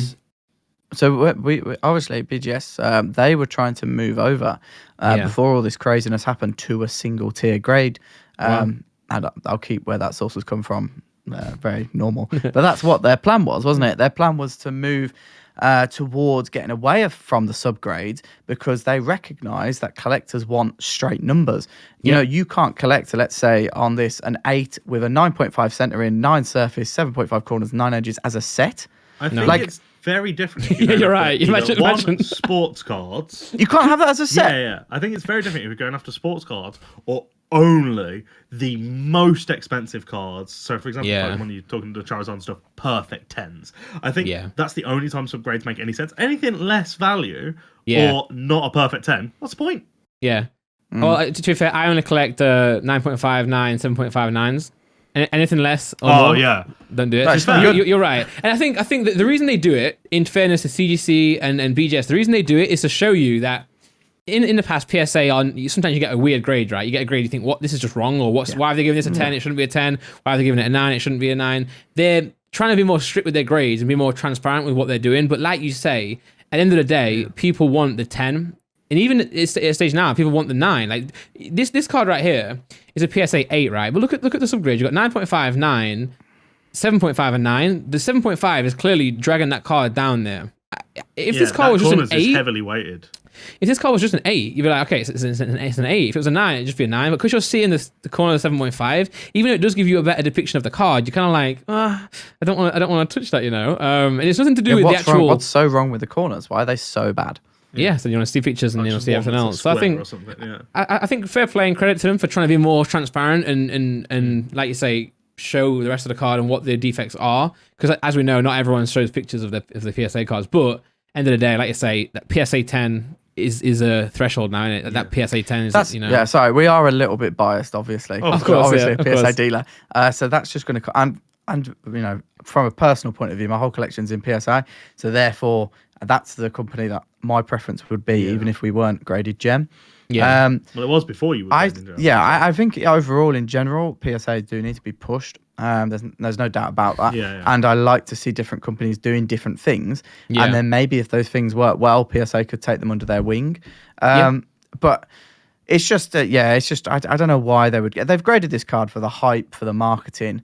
And realistically, if you're a legitimate, looking to be a genuine, legitimate company, you probably wouldn't have done that. You don't grade stolen items. No. If someone sent in stolen cards to us and then we graded them and then returned them to the person who submitted them and we knew they were stolen, you would question ourselves.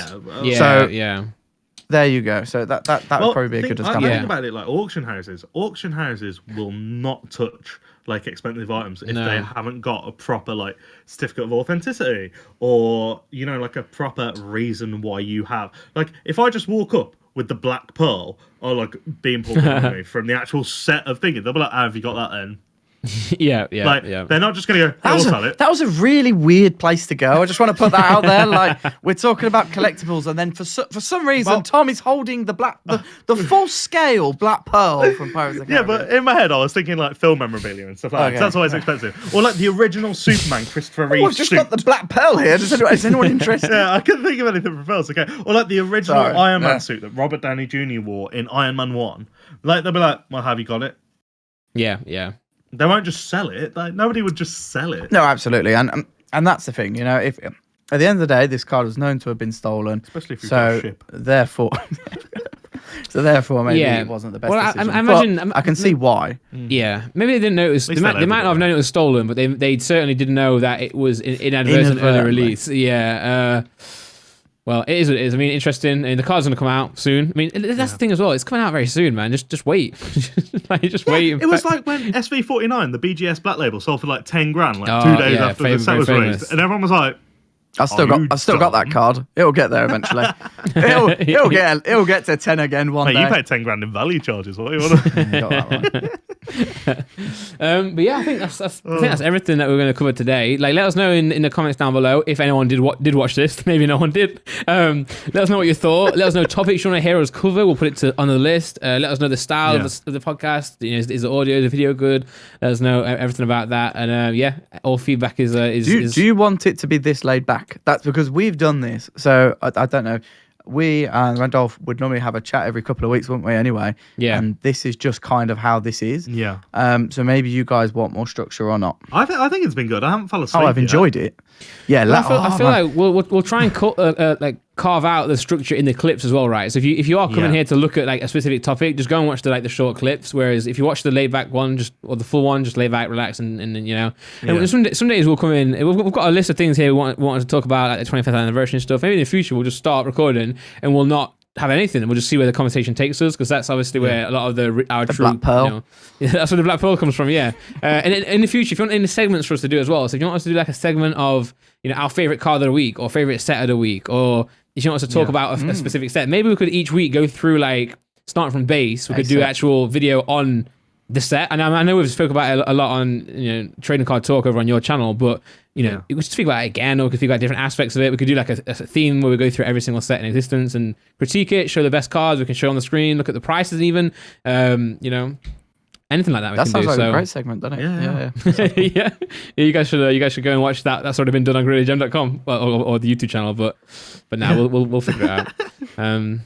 But yeah, anything you guys want to say? Make sure you guys are going to follow Graded Gem, of course. Make sure you're going to follow Base Set Tom and Graded Groudon. Links will be in the description, clickable, but yeah.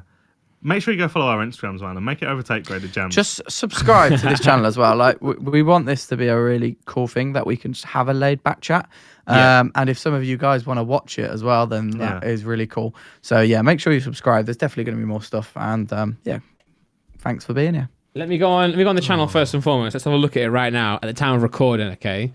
So we have 0 content, there's nothing here, and we have 460 subscribers in it. So let's see how much we can get when we film the second episode, okay? So we'll come back to this point again. Next time we film this next week, we'll come back to the channel and we'll see how many we're on from being at 460 this week. So we were joking about how quickly this will take to take over Graded Gem. Yeah. So subscribe. If we can get this to overtake Graded Gem before Connor's birthday, which is March, he's the first birthday of the year out of us three. Yeah. So March. This may be old again. Yeah. You've just got to. You are the old one, and then Randolph's the baby, and I'm the normal adult. Yeah. I don't want to promote this. I don't want to promote this to overtake you guys, but I want us to do as well as it can do. So if that's a benchmark to overtake, then go and do it, guys. But go do it. Subscribe to both, man. Subscribe to everything. So love. But I guess that's it, right? I don't know. I'm always so bad at closing off videos. I just keep waffling and going on. But I guess let's end it there. Yep. See you next week. See you later, guys. See ya. Bye-bye. Peace.